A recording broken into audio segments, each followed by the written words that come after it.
with regular Ander. Good evening, Ander. How are you, mate? I'm all good, all good. So obviously it's a Jubilee weekend over here in the UK. So obviously you put your Pims down for 5 minutes to do the show. So we appreciate that. I can see you're a Pims drinker. Oh, So yeah. what we'll do, we'll jump straight into the first one, and Andy. Obviously we've got a lot of fights happening this weekend. A massive fight over in Australia that we'll come on to later. But we're going to start a bit closer to home first. So we're going to go for the Cordina card. So over to you. Yeah, live Saturday night from Cardiff. We'll go with the undercard. We'll start with the undercard, mate. So 2-0, currently 2-0. Callum French is going in against Gadataman Taylor from Spain, who's 4-9. This is going to be one of them. You've got to expect with we said it quite a few times on the show. You've got to expect with these upcoming fighters, prospects, if you want to call them that they're going to get easy fights to begin with for the first however many fights, however long it takes them to get to the point where they think they can be pushed. This is looking like it's going to be quite an easy night's work for Callum French. Yeah, I think they're hoping that Callum French is giving next to Lewis Ritson to some degree, aren't they? He's from the northeast, they're hoping that he becomes a bit of a ticket seller. Obviously, we had Francis on last night from Middlesbrough, who was talking about, if someone does have a bit of success in the northeast fight, the fans will follow him. So I think Eddie's looking at a bit of a ticket seller here, isn't there? But yeah, he's in that very early stage into it. He's going to jump in with people who he's expected to beat. Let's be honest. I mean, we mentioned, didn't we, on the interview we did last night with Francis Crows. That'll be dropping on the show, by the way, in a day or two, guys. Brilliant interview with him, very open. It's the second one we've done. If you haven't seen the first one, check it out on the show. He's a very open and honest guy about his career. Very raw interview. We'll leave that one there. Very, very raw interview. Yeah. What he did say was there's lots and lots and lots and lots of amateur talent in the Northeast. But for whatever reason, a lot of them don't make it into the pro game. And the ones that do make it into the pro game don't seem to get the push by these large promoters that maybe the talent deserves sometimes. And it is down to ticket selling, isn't it? Yeah. So let's hope they get behind Callum up there when they see him on these shows and make a good push for the Northeast, because they need something up there. They need a massive fighter, a world champion. I do wonder sometimes, Andy, about Eddie Earn's strategy. I don't know who I am to question his strategy, but there is an argument to get him fighting out of the Northeast sooner rather than later to build that fan base, because you could argue. It's strange, isn't it? The strategy he's done with Conor Benn has done Conor Benn no favours whatsoever, taking him on a bit of a roadshow. I hear you. The difference is Conor Benn's 20-0. But I'm all about in the early days, Andy. In the early days, when he come over and started to learn his craft, I'm sure the Northeast lot wouldn't mind if obviously Callum had a few fights and got was found to be wanting a little bit, because it endears him to the boxing public as well. Yeah. Yeah. So, but the problem is, unless you've got a big Northeast fighter high up on the bill or headlining the bill, it's very difficult for somebody that's 2-0 to drag the amount of people you need to fill the arena. There's enough. I know he hasn't got Ritson anymore, but there's enough. You don't do mega cards all the time. Let's have it right. Some of his shows only sell 6,000, don't they? Yeah. So you could put a big name, a big name, let's say, a known name as a headliner, and then obviously get some of them Northeast fighters on the undercard to build the profile. I just don't like to see fighters not fighting in their own time. Because when's Callum? So he's 2-0 at the minute. So when's he going to get his shot at fighting in the Northeast? Yeah. I mean, or even do a prospect show on a Friday night or a Thursday night. There's a lot of possibilities, isn't there? A couple of hours, 2-3 hours of Northeast prospects, because there is plenty of talent up there coming through from the amateurs. They're winning all sorts in the amateur game. They just don't seem to pass over for some reason. Is that because all the good coaches are amateur coaches and not pro coaches? I don't know. I'm not from the Northeast. I can't answer that. Jack might be able to answer that question. Can you answer this? What's the for us, question? mate? Have you been listening? So we're talking about Callum French at the minute, and now the Northeast fighters don't seem to get the push from the major promoters. And we were just wondering because there seems to be loads and loads of brilliant amateur talent in the Northeast. Yeah. But they don't seem to get the push, or they don't seem to go into the pro game. You get the odd one here and there, but they don't seem to get the push. Yeah, it is a bit weird. But, like, I think there'll be more now because for a long time it was only Phil Jeffries really doing anything with fighters up here. But there's been a few Northeast guys have started promoting now and managing. Like Matt Jobs has started managing out up here, who's been training guys. I'm trying to think, there's a few others I think that are going down that route. And there's people getting managers' license. Mark Clazelle's managing now. There's somebody else, but I can't think who it is. And quite a few. And then I know Tom Stalker's looked at people from sort of Berkeley area in the past, and he obviously manages Jordan Barker Porter. So there are people coming through, but I think obviously it takes a little while for them to hear. Like it's not going to happen overnight. Yeah, I get that, mate. There seems to have been a focus on the amateur game because the amateur fighters from the Northeast are winning loads of stuff. You know, loads of tournaments, getting loads of medals at games. Is there a shortage? And I might be doing them a disservice, and I don't need to because I don't know, which is why I'm asking you. Is there a shortage of top quality professional trainers up there? Give me 1 sec because I'm gonna try and cut the thing by getting headphones in and see if it. Yeah. All right. No worries, mate. Headphones. What's your feeling on that, though, Carl? Do you think there's a shortage up there? I just think it's a case that they concentrate on the amateur scene rather than the professional scene. I think to be fair, you know, a lot of amateur coaches can turn around to pro, can't they? If you think about Rob McCracken, a lot of them do turn around to professional fighters as well. So I'd like to think it's just a case of they concentrate on the amateurs rather than the pros. I'll stick to what I say. Especially in Newcastle, if you was from Newcastle, you could put black and white shorts on and jump in the ring, and you'd have a big following. I think they're crying out for someone to get behind in the Northeast generally, to be honest. Well, Lewis Ritson had a great following, didn't he, for a time? He did, and it proves your point, don't it? Because he lost and came back and still doing big numbers, wasn't it? Yeah. Are you back with us now, Jack? Not quite. Not quite. So, yeah, I think the Northeast is an untapped area. I stick to what I say regarding concerns of local fighters not fighting locally. Do they end up being the away fighter more often than not? And does the career end up going in a bit of a tailspin? You know, that's really up for debate, to be honest. While Jack's sorting himself out, let's move on to Sky Nicholson. Yeah. So Sky Nicholson's currently sat at 3-0. Obviously had a stellar amateur career. So she's going to get fast track, mate, because she had nearly 150 amateur fights, as far as I'm aware. Yeah. You know, winning more than 100. So she's hit the ground running, a little bit like Caroline Dubois did. She's hit the ground running. She's going in against a much more established fighter. Are you back with us, Jack? I can't hear you, mate. Can't hear you now.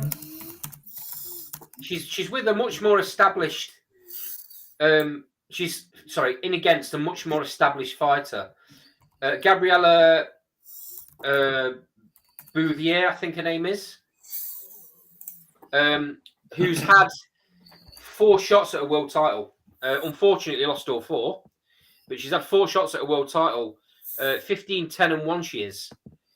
So there's a lot of experience there from Uruguay. So this is even though this girl's lost 10 fights, this in experience wise is a big step up for Sky Nicholson. I know you think she's going to go places, don't you? Yeah. I mean, there's parallels with other female fighters who have brought some South Americans over and got a rude awakening. Yeah. So you don't really know what you're going to get, but I think Sky Nicholson talks very well. I think she's very talented in the ring as well. Yeah. I think she could be a real big name on the DAZN platform. I think she could really both in and out the ring, to be honest. Look, you know, the challenge you've got is once you jump through the levels, there's no way of coming back, is there? You know, so once you're up there. And I just wonder about like we mentioned before, the layers of talent in female boxing. But I think Sky Nicholson will box her head off at the weekend and win comfortably, to be honest. She was very comfortable in the last outing, wasn't she? She cruised it, in fact. She's very good, mate. I just hope she stays focused, and because there's a lot of distractions with her. They use her a lot on commentary. They get her doing a lot of pundit work on the outside and very corporate though, in Chanda. She's very, very corporate. Speaks very well, mate. Yeah, she speaks very well, and that's obviously going to help her. Looks like a very clean living girl. She don't say anything bad. She's not maddy in any way. She fits the model that Eddie Earn likes when he's pushing a fighter to the top, i.e. Anthony Joshua. She fits that model really well, and I can see her. I mean, and obviously, he's not even thought about tapping into her roots in Australia yet. Well, he is doing his first show later on this year, is announced. So she's going to be right up there, I'm guessing, then. And Ebony Bridges. I mean, Australian boxing's in a good place at the minute, isn't it? Yeah. Yeah, it's a very untapped market, isn't it, over there? Yeah. DAZN could do massive things if they get it right. You know, I'm sure if he's thinking of going that route, I'm sure you'll start seeing a few more Australian fighters coming out of their amateur scene and being picked up on these platforms. But like I said, the fighters she's in with, she's had 4 world title shots. Lost all 4, but to get to that position, she's got to have some talent herself. So interesting one. I see like you. I still see Sky coming through with no troubles because I think she's real quality. That's an 8-rounder, by the way. So I'm going to go for a late stoppage. Actually, I think round 6, round 7. We'll go for round 7. Sky Nicholson stoppage. Yep. I think he goes to points. So I'll go for a wide points decision for Sky. Okay, next up. This is in no particular order because I'm not sure what the order is going to be on the night. But Dalton Smith is going in against an Argentinian, and I'm going to struggle with this one. Mario Perun, I think it's pronounced. Anyway, whatever. Something along them lines. Again, Dalton Smith looks great. He's 10-0. At some point, though, they need to pull the trigger with him. And this isn't the fight. This guy's 14-5-1. He's not a massive puncher. 7 knockouts out of his 14 fights. I think he's been stopped once on his 5 losses. This is for Dalton's super lightweight WBC interim title.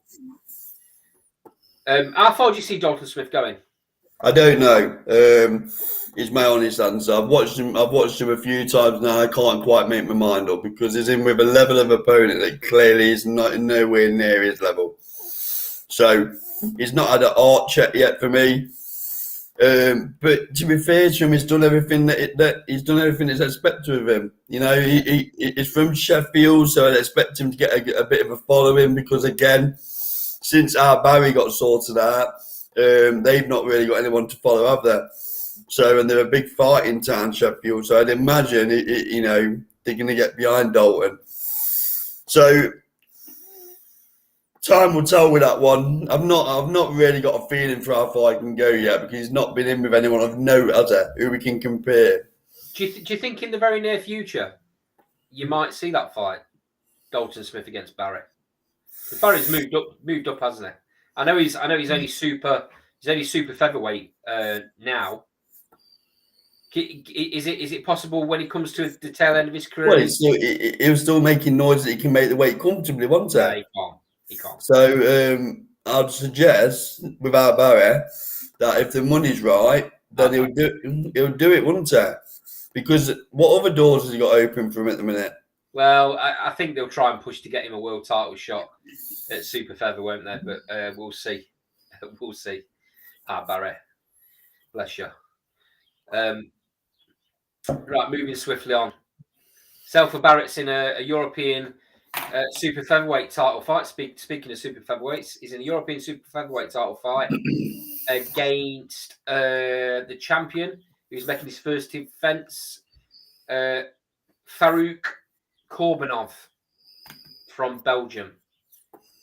Farouk's 19-3 with only 3 KOs. So Zelfa's going to go. I suspect Zelfa will go into this fight and try and steamroll him because he knows he's not that this Korbanov's not a big puncher.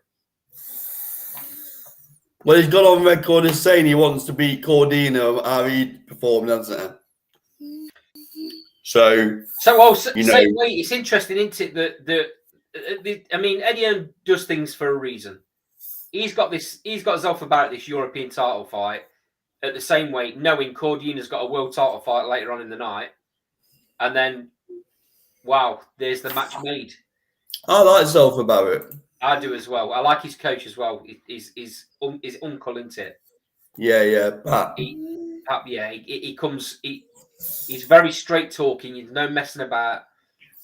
Yeah, I do. I like Zelfa Barrett's style. It just all fits for me.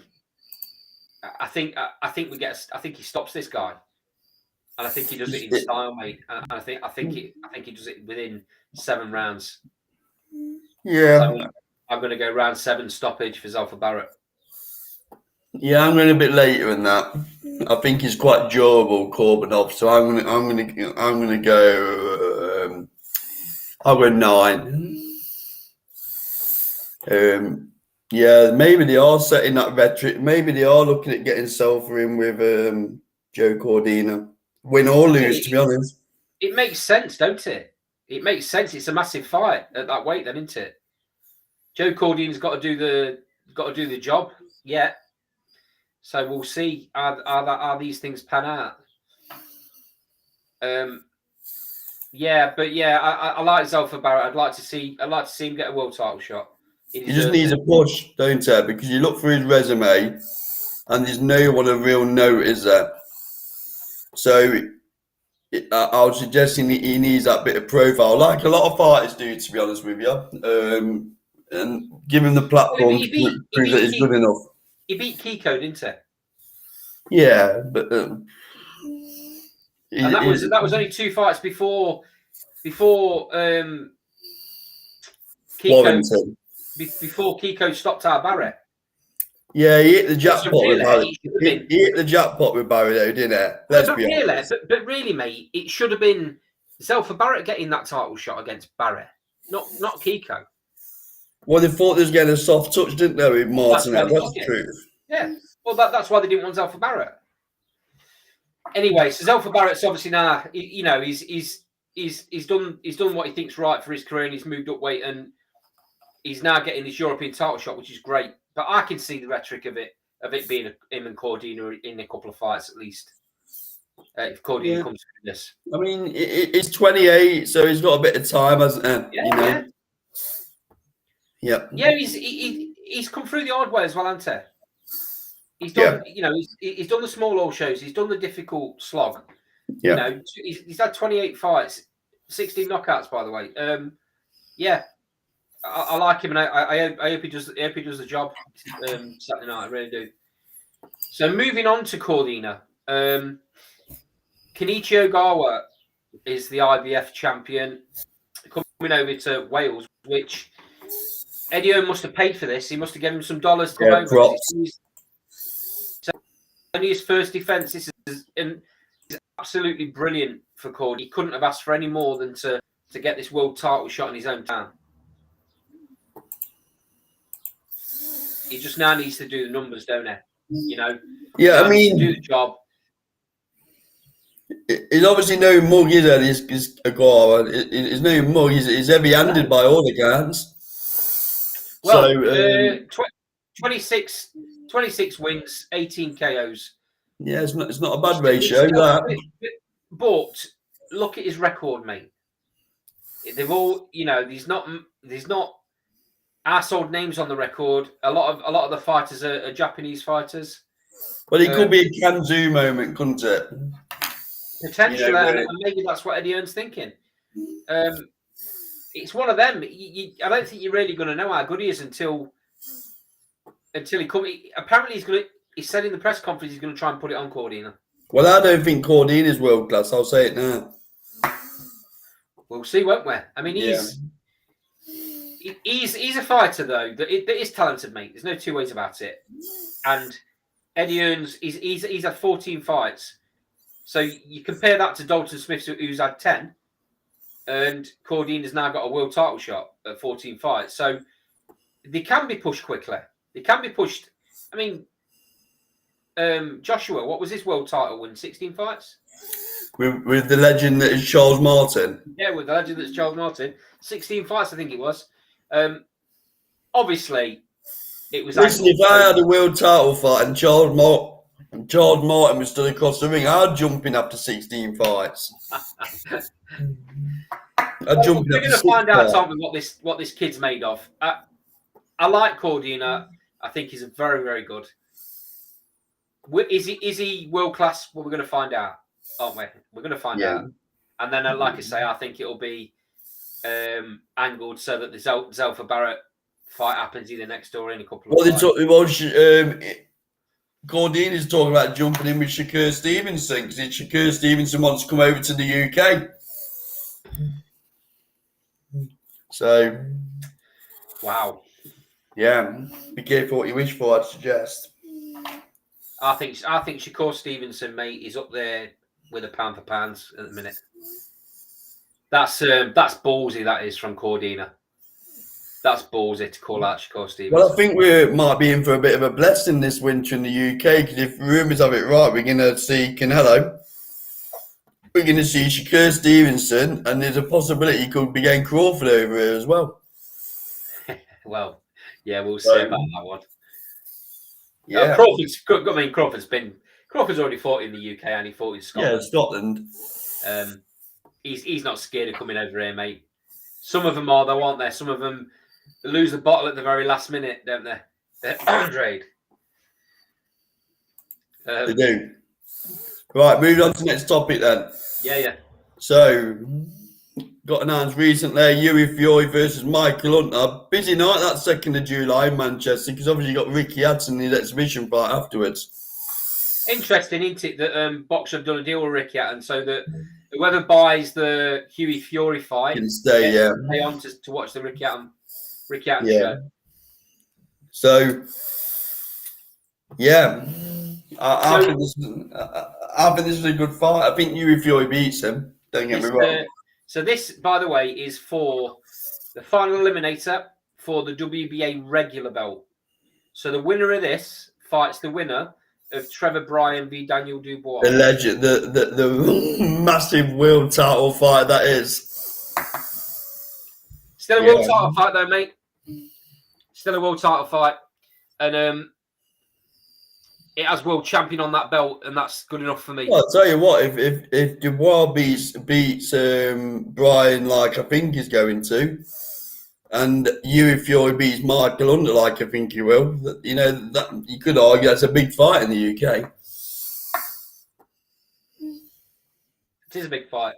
It is a big fight, and I think Yuri Fiore does Daniel Dubois.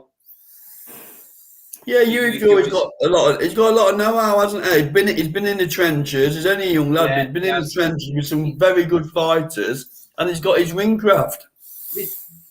There's been some back and forward, as there always is on social media, with the little Twitter warriors, trying to slag Yui off, saying, he's a bum, he's been beat 3 times, every time he steps up, he gets beat. Well, let's put this into context a little bit. Yui Fury is a young heavyweight fighter. When he fought Povetkin, when he fought Pulev, he hadn't grown into the fighter he is now. Bearing in mind, let's remind everyone the level of fight we're talking about there as well. Yeah, former world champions. It's nonsense. And obviously the Joe Parker fight, which in my opinion Fury won. Close fight, but in my opinion Fury won. He just didn't get the result. But no one stopped him. These world champions have not stopped him. Especially the Pulev fight where half his eye was hanging off. Exactly. But he still, he still went the fight. He still went the distance. It just annoys me. These little scumbags on Twitter just don't know what they're talking about. Oh, and that's him saying that, not me. So leave my Twitter tag alone. It's Andy saying that, not me. Bring it on, because you are. I get bored of it. Talk sense. I mean, the thing is, but the problem is, Carl, that if they come back with reasonable dialogue for why they're saying. Well, they're not even true accounts, Andy. Oh, that's why they're on there. They're not even coming back with any sense as to why they think Hunter beats Fury. It's a very close fight. Hunter's a good fighter. Yeah. He's a good fighter. Probably not an heavyweight, but he's a good fighter. He is a good fighter. I mean, but you look at his record, mate. The only real top name on that record is Povetkin, and he drew with him. And he fought Uysk at Cruiser, didn't he? And lost. Yeah. So, in my opinion, he's got a better resume. You might have lost against those bigger fighters in his early days. They were learning fights. He's now coming into his prime, in my opinion, Huey. You're going to see a completely different fighter in the next couple of years. And this is the starting point. This is the real eye opener for people that have been slagging him for the last few years. It's unfortunate that he carries a surname Fury, isn't it? There's a bit of the Acton thing going on here and the Ben thing going on here, but he's not Tyson Fury, and he never will be. So just let him have his own career, you know? It's a good thing that Tyson is now trained elsewhere, because Fury stepped out of that shadow a little bit, and he can be his own man. He was his own man.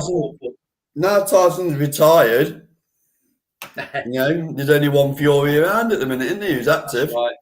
That's right. In my opinion, mate, everyone kind of raised their eyebrows a little bit when Peter Fury allowed the Povetkin fight and allowed the Pulev fight and got him the world title fight with Parker. But in my opinion, that's a masterstroke, because there were massive learning curve. He told everyone what he was doing. It wasn't a secret, was it? He said to everybody, I want Yui to learn his ring craft.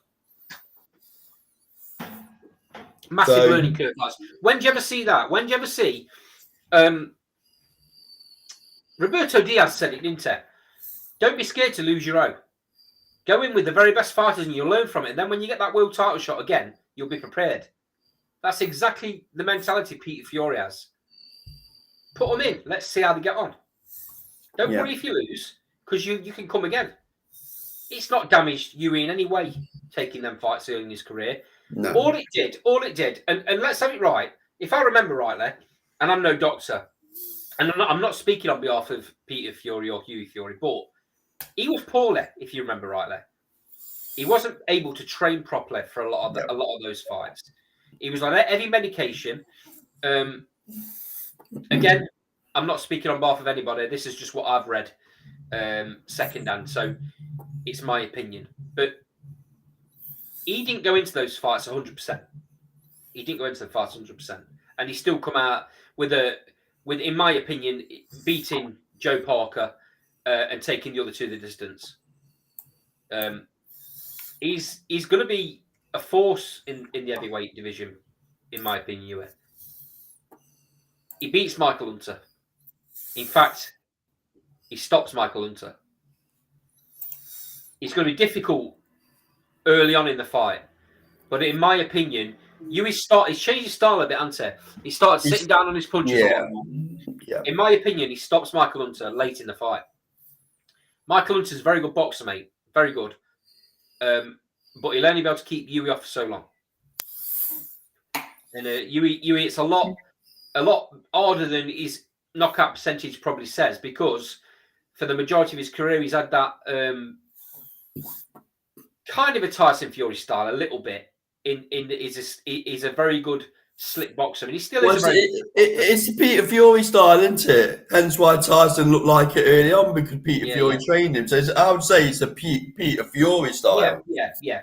But he's now getting Yui sat down his punches and landing big shots more. And it's telling, that the last few fights have ended in stoppages.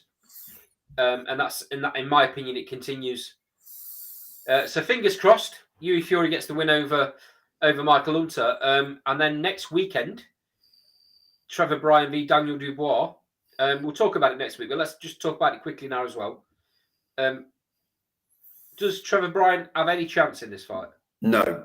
There you go. And I'll break it down more next week, but the answer is no. I agree. I think it's one-sided. Yeah. Good evening, Francis. Nice to have you on, mate. Picking up the comment in the sidebar from Jack Gladman. Huey beat Parker, but they robbed him to set up the AJ v Parker fight. I agree that he beat Parker, mate. It was a disgraceful decision in my opinion. But this is boxing these days. You need to, and I think this is why, off of the back of that, this is why Yu is now fighting a little bit more aggressively, because he knows he needs to. He wants to take it out of the judge's hands, don't he? Wherever possible. He needs to be winning fights cleanly. Yeah. He won that fight cleanly, in my opinion, but it's all down to perception, isn't it? Do you like the fact that Parker's walking forward, not landing shots, but walking forward? Is that aggressive and counting? Or do you like Yui's counter punching and virtually winning the fight with a jab? So Francis goes on to say that he thinks Daniel Dubois wins in round 7. Yeah, I'm not far off that with you, Francis. I'm going to go slightly later. I'm going to go round 8. We'll talk about that in more depth next week. Jack Gladman's gone on to say Daniel Dubois versus Bryan won't happen.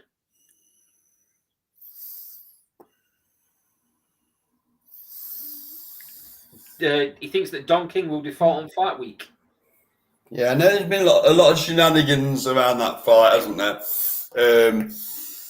And the poster was a little bit underwhelming. So if that's anything to judge it by, you might be right, Jack. But fingers crossed. Are you hearing something on the grapevine, Jack, that we don't know about? If you are, post it in the sidebar. Give us a bit of an exclusive, mate. So Francis says Parker looked brilliant under Andy Lee in his last fight. I think Parker's coming on under Andy Lee as well. I'm not. I normally agree with everything Francis says. I'm not quite convinced about that. I'm really not. And if he goes in against Joe Joyce, which is made for, do you know when it is? Is it September? No, it's not been announced yet. I don't think officially. If that fight does happen, I think Parker gets stopped. I really do. I don't think he can deal. I don't think he's going to be able to deal with Joe Joyce. So Jack's gone on to say he did that on his last show, mate. What for Trevor Bryan are we talking? Don King. You must talk about Don King's last show.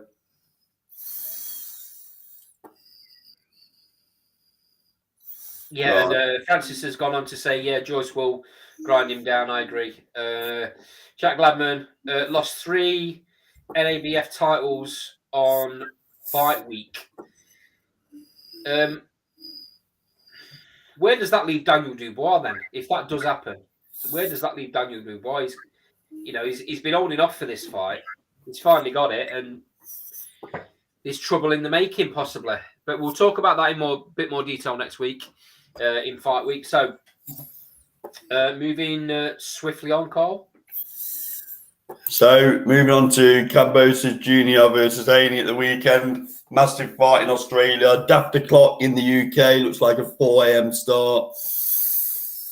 Buzzing for this fight, though, because it's going to be one hell of a scrap. Absolutely huge, isn't it? It's for all the marbles. All the marbles. Undisputed lightweight. So, okay, give me your breakdown first, Carl. How do you see this going? So just before I do, what I will say is that I've not really I'm a big fan of Kambosos Jr., I really am, but I've not really liked the way he's carried on this week. I would suggest it probably almost looks rattled. So I've not liked his antics, calling Haney a snake, talking about sending text messages before the Lopez fight from Haney breaking the fight down. I don't like all that rubbish. But he's got balls, Kambosos Jr., but there's something just niggling away at me that tells me I think Haney might beat him. And I don't know why I think that, but I do. Haney's a quality operator. Not the greatest to watch, don't get me wrong, but technically, he's really, really good. And I'm worried that Kambosos is getting too emotionally involved because he's an emotional guy, isn't he? And he's got this big fight in his own town.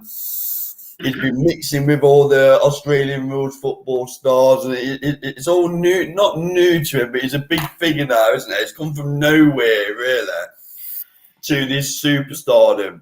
It smacks a little bit, Cole, like he needs that aggression, he needs that spike to get up for the fight. Yeah, I like the way Haney's not giving it him, though. Well, exactly. That's why he's not engaging. So Francis in the sidebar, got to give it to Haney. Respect. No corner team travelled to Australia to take this on. He has become the new Lopez lately, Kambosos. He's talking the same thing as you, where he's been a bit of a gobshite, I'm saying there. Yeah, and you don't need to do it.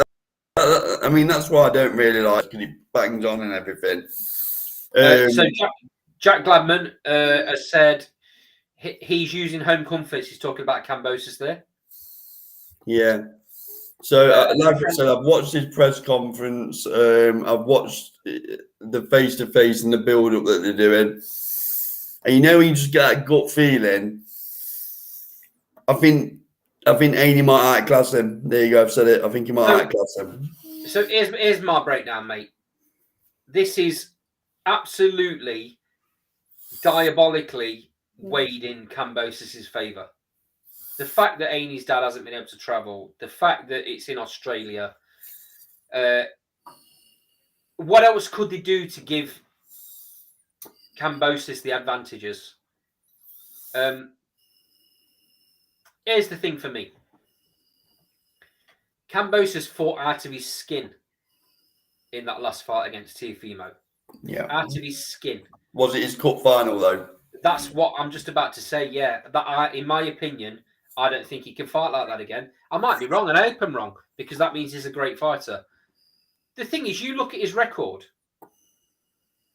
and there's nothing outstanding on his record. No. He beat Lee Selby in the fight previous to the Teofimo Lopez fight. Lee Selby was well past his best. He was done, finished. And then he goes in, he fights out of his skin against Lopez, and now he's got the Haney fight. In my opinion, mate, Devin Haney stops Kambosos. I mean, I liked it when he shook Lopez up. I liked it because Lopez was doing my head in. But then he's all like in the sidebar, he's almost taking the mantle off him, hasn't he? And his antics are very similar. Yeah. When you've got as many belts as he has and you're going for the final piece of the jigsaw, I'm a believer if you're a world champion, you shouldn't need to carry out them antics because you've got the belts. Just act like a world champion should. You've got a lot of responsibility to kids around the world, really. Yeah, I mean, like I said, mate, I think he needs that that spite. There's certain fighters that need that aggression to spark something inside them on fight week, and I think Kambosos is one of them.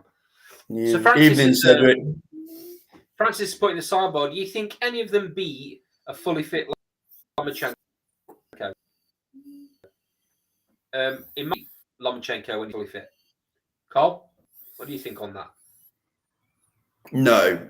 Lomachenko's something a bit special. I know Lopez beat him, but Lopez didn't want nothing to do with the rematch. Lopez it hits him from different angles he's never even thought of. So no. Francis is going. He's going Aney on points. Jack Landman saying Kambosos' attitude reminds me of Ruiz in the AJ rematch. Yeah. Francis has then gone on to say, if I was Aney, I would make Kambosos feel all the pressure from being at home. From being at home, yeah. And So, I think not getting involved is doing that. Yeah, I do. I think Aney's a quality fighter. I do. He's not daft. Cedric says Aney by unanimous decision. It will be close, but Aney will win the close rounds with an educated jab and tight defence. Francis says, even as a champion, see yourself as a challenger, keep you mentally sharp, correct? And Francis said, very, very special Loma, one of the most talented ever. Yeah, absolutely agree. Absolutely agree, mate. He wasn't fit for that Lopez fight. He got that injury early on in the fight, and he wasn't the same fighter after that. He needs to get that shot again, don't he? He's sat at number 1 with one of the rankings. I don't know which one it is, but he's in the top 4 for all of them. So I would say that it's very likely that Lomachenko gets the winner of this. So prediction time, then, Cole. What did you say? Yeah, so I'm going to go. I thought points, Devin. I didn't want to go with everyone else, but I do think Aney's going to outscore him. It'll be a tough ask in Australia to win on points, but I think he will. I think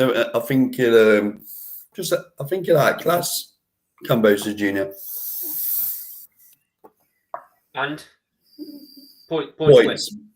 Okay, I think Kambosos is going to feel the pressure. I really do, and I think that's going to drain him. And I think Devin Aney stops him late on. I'm going to go round 10. Interesting. We've all wrote Kambosos off. So final topic for this evening then. Interesting one. Recent social media reports from Eddie Hearn on quite a few platforms over here in the UK have suggested that now Deontay Wilder's out of retirement, that Eddie Hearn is really keen to make the Dillian Whyte versus Deontay Wilder. Go on, Andy. What I want to know is, has Deontay Wilder got off his motorbike and threw his helmet against his statue like Rocky did? Yeah, it wasn't the greatest statue, was it?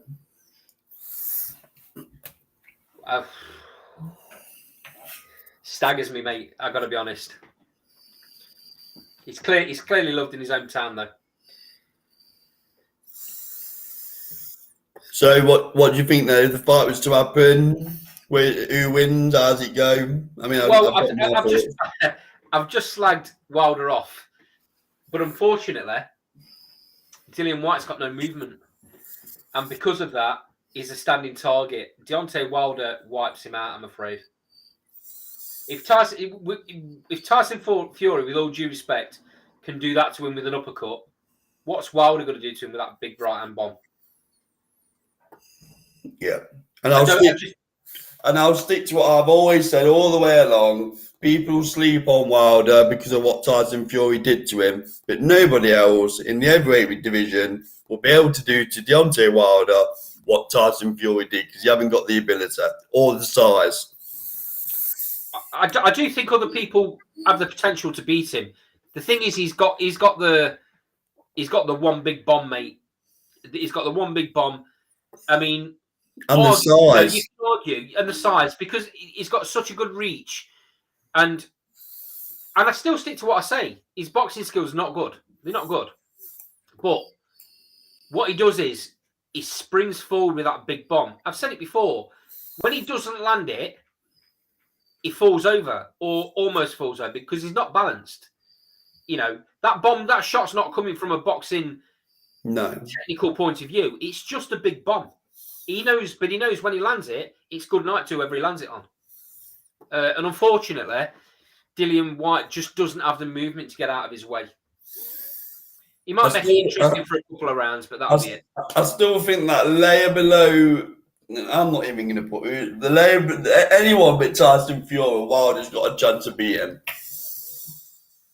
There's no standout heavyweight where I go, yeah, he'll definitely beat Wilder.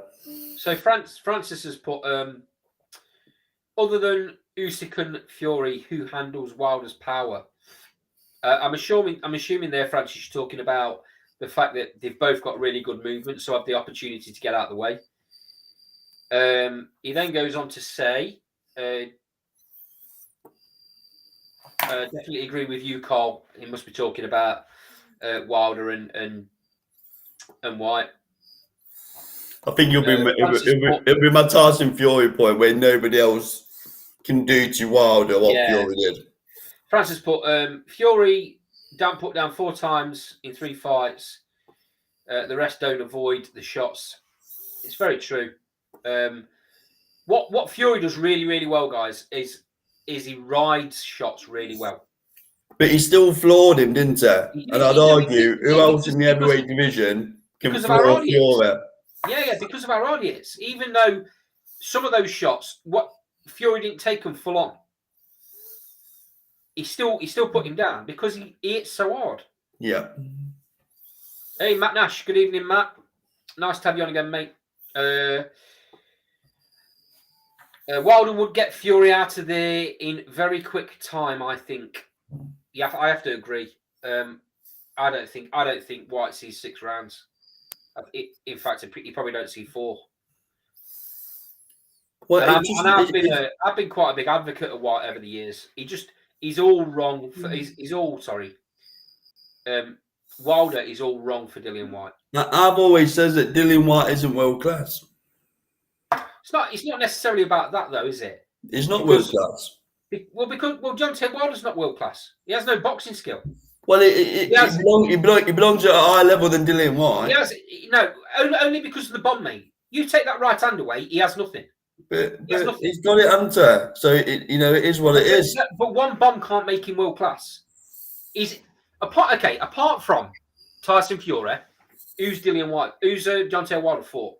All right, put it another way. Apart from Tyson Fury, who beats Dillian Whyte? I think who beats Wilder? Who beats Wilder? I mean, I think Usyk has a chance of beating him. But only has a chance. You see, that's my point. There's no one who would say, yeah, he's a strong favourite. Well, no, because of his big bomb. But other than that, other than his big shot, mate, he has absolutely nothing. But you haven't got to be silky smooth to be a world class fighter, have you? He's got that right hand. No, but you've got to be a boxer, and he's not even that. But we're saying Usyk's world class, but then in the next breath we're saying, but we're not sure if he beats Wilder or not. Usyk is world class. The problem Usyk's got is he's not big enough. He gets beat by Fury because on pure size. Boxing skill, I think they're very, very matched as fighters. Boxing level, boxing skill, they're very, very, very well matched. The problem is Usyk is giving away 4 or 5 inches height and probably more than 4 or 5 inches reach on both Wilder and Fury. So he's got to try and make that 4 or 5 inches up before he even gets close. And obviously that becomes very difficult when you get knocked out by Wilder. Well, only if he lands, mate. But That's the thing. He would land it. Even when AJ was at poor, he still landed on occasions. And I'm a believer that if Wilder had them chances, he takes Usyk out. Usyk fights a completely different fight to the AJ fight against Wilder. He does. Usyk was aggressive against AJ. With his stature, but even if he so you're Usyk's manager then, what tactics you telling him against Wilder? He's got to stick and move, hasn't He's got to stick and move that all night long, and he's capable of doing that, mate. His ring craft and his ring skill gets him out of the way because Wilder doesn't have balance. He doesn't have ring now. So he doesn't. It's very true what he says, though, isn't it? Where Usyk would have to be perfect for 12 rounds. Wilder then have to be perfect for one shot. But that's why I say that he has a chance. Wilder has a chance against anybody because of that one big bomb. But so Matt Nash says Wilder is a world-class puncher. I've not been a fan of his, but his KO record is exceptional and can't be ignored. He might be a one-trick pony, but it's a hell of a trick. Yeah, you're right, Matt. It is. Francis says nobody can beat Wilder, I'm assuming. Usyk has a chance, he wipes the rest out. Francis says amateur style, in and out for Usyk versus Wilder, but probably still gets caught. I agree. I agree. One of them, innit? You might get a masterclass. He might, I mean, every man and his dog thought after he moved up and fought who did he fight in his first fight as a pro? Washington it was. And then he went in against Del Boy. So in the Del Boy fight, he looked poor. He looked out of shape. He looked like he couldn't carry the weight. He couldn't move. Everybody thought AJ was going to wipe him out for that reason. You would have known if you fought the right fight. But you come in against AJ in completely different style, mate. He was sharp. He was switched on. His movement was great. His jab was great. It was a completely different fighter because he knew he was in a dangerous fight against AJ. So he goes into with the same attitude in the Wilder fight for me. Even more switched on and even more movement. So what are you suggesting, that he went in not as switched on against Del Boy? I don't think he trained half as hard. I don't think he wasn't, mate. Okay. Number one. For the AJ fight, he had Lomachenko's dad in his corner. He didn't for the other fight. He still would have. He wasn't the same fighter, Carl. He wasn't the same fighter. I'll put my version on it then. AJ was that poor that he made Usyk look better than he was. I'm telling you, a decent heavyweight would still beat Usyk. All this rose-tinted glasses crap that is the next coming. He's had one good performance against AJ, who was poor, fighting the wrong fight. Are you completely forgetting that he completely wiped out the cruiserweight division? We're not talking cruiser now. We're talking heavyweight. We're talking big men. It doesn't matter. It's still. If AJ would have fought the right fight, he beats Usyk. Well, but no, he went in and tried to be Muhammad Ali against Usyk. We'll see. You'll see, won't you, in the next fight? Because AJ has had all this time to prepare to fight the right fight. Every man and his dog has told AJ he's got to be aggressive. So you'll find out, won't you? If Usyk's as good as I'm saying he is, you'll find out. And even I don't know. When Usyk comes in against anyone of size, he's gonna have a world of trouble. No, he's not, because his movement. You won't be able to keep him off. You're wrong, mate. You're wrong. His movement is too good. The only person that deals with him convincingly is Tyson Fury, because the rest don't have the movement to keep up with him. Just my opinion. Cedric says, Carl, told you a long time ago, Usyk is a new Holyfield.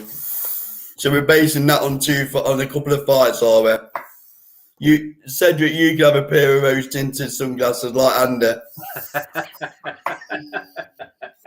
You won't be saying that when if AJ sticks to a decent game plan, he'll knock Usyk out. We'll see, won't we?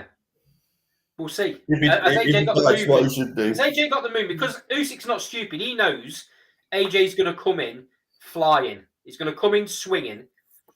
Do you think he's just going to stand in front of him like he did in the first fight? I expect AJ to just be more aggressive and not try and outbox him. That's what I'm saying. I would expect him to be all the dark arts of boxing, leaning on him, tiring him out, not cutting the ring off, but landing. It's just a lot bigger. Not trying to fight off the back. I mean, whenever has AJ fought off the back foot? Come on, have a day off. Only So he against wasn't Reeves, listening to AJ. Rob McCracken in the corner. He wasn't listening for whatever reason that might be. I mean, I know his rumour has it is with Robert Garcia now, isn't it? That's the latest rumours. So let's hope he actually listens to his corner. But I'll let you lot carry on thinking Usyk's the next big thing on the back of one performance against a heavyweight who wasn't listening. But God help him when he goes anywhere else. Joe Joyce beats him. He's already beat Joe Joyce. But Joe Joyce will beat him in the heavyweight. He'll jab his head off. So let's see. If he does beat AJ, I'll give him props, but I don't know where he goes after that. So Francis says Usyk beats AJ again comfortably. The heavyweight division is poor. Fury too big, too smart, too slick. Wilder has the power. The rest of the division is poor. You're probably not far wrong there. That's why we need Wilder to come back to the heavyweight division for a bit of excitement, to be honest. That's my view. Okay.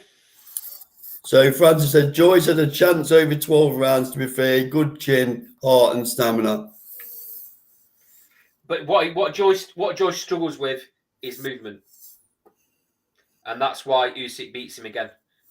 Because Joyce will come all night long. Usyk's got to be extremely fit to not get into some sort of trouble in the fight. You've got your Usyk underpants on tonight, haven't you? Jesus Christ. My opinion, mate. Other than AJ, Usyk is the best heavyweight in the world.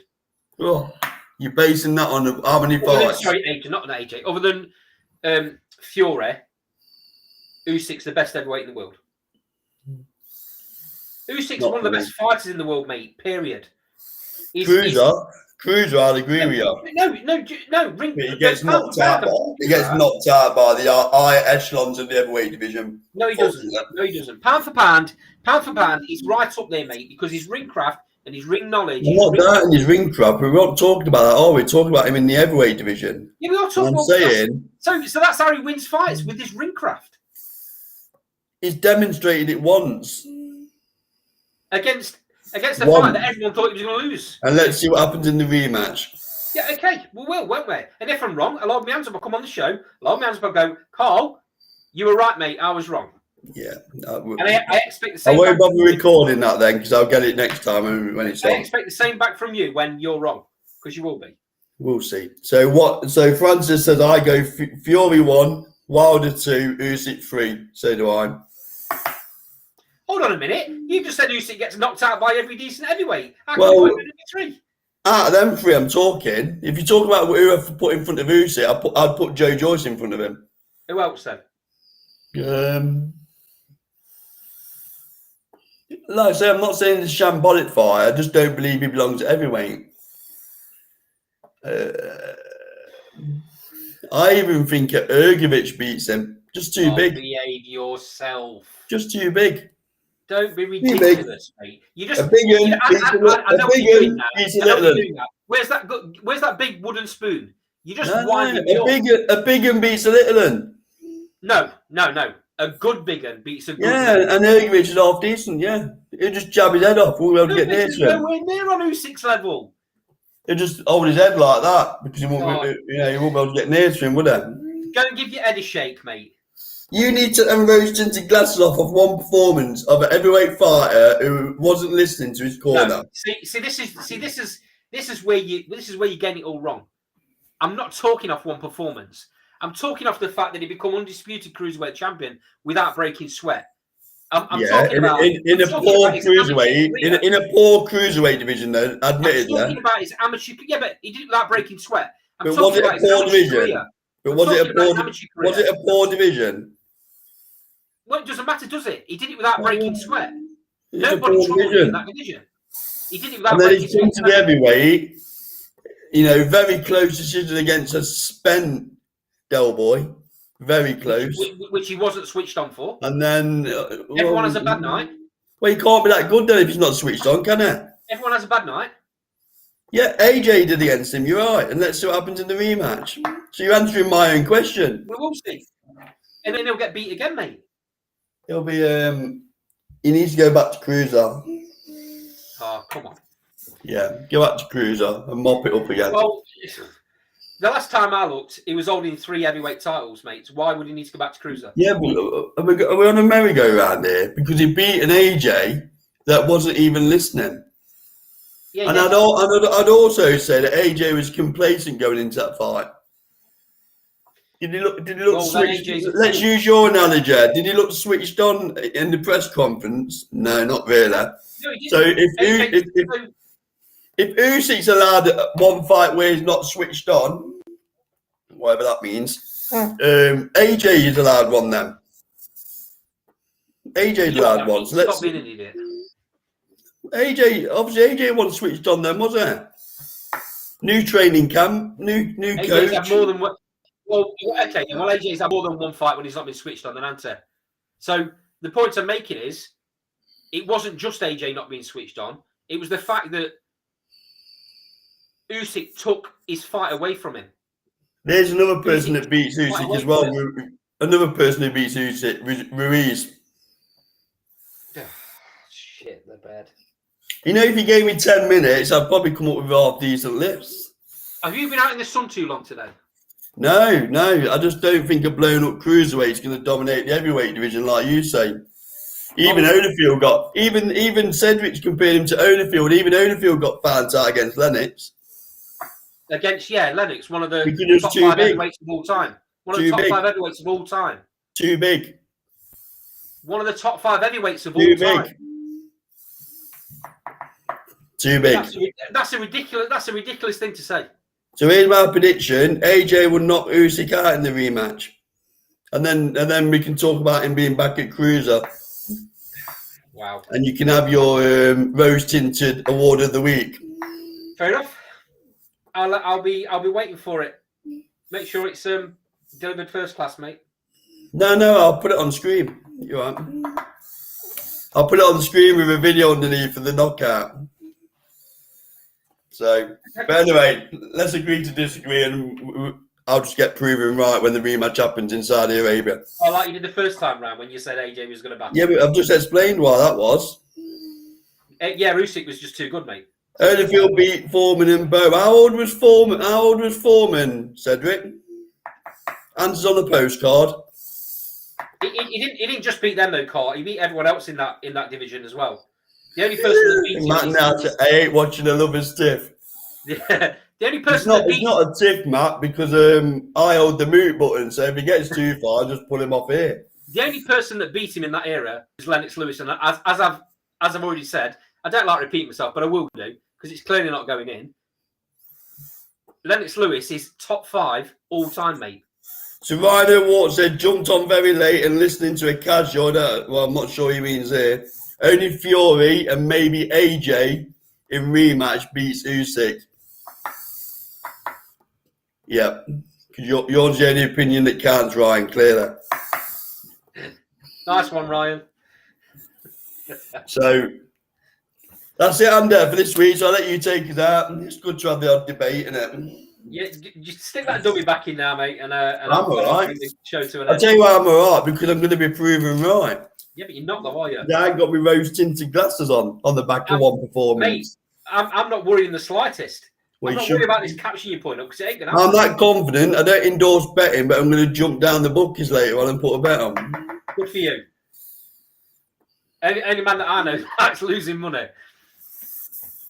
Anyway, why? I'm not writing Usyk on the slip. I'm writing AJ.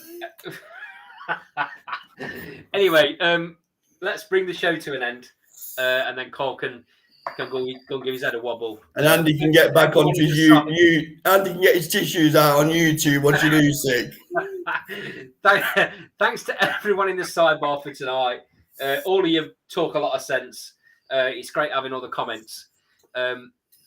This is a bit of banter, by the way, for anyone that might be watching that wondering what the hell's going on this show.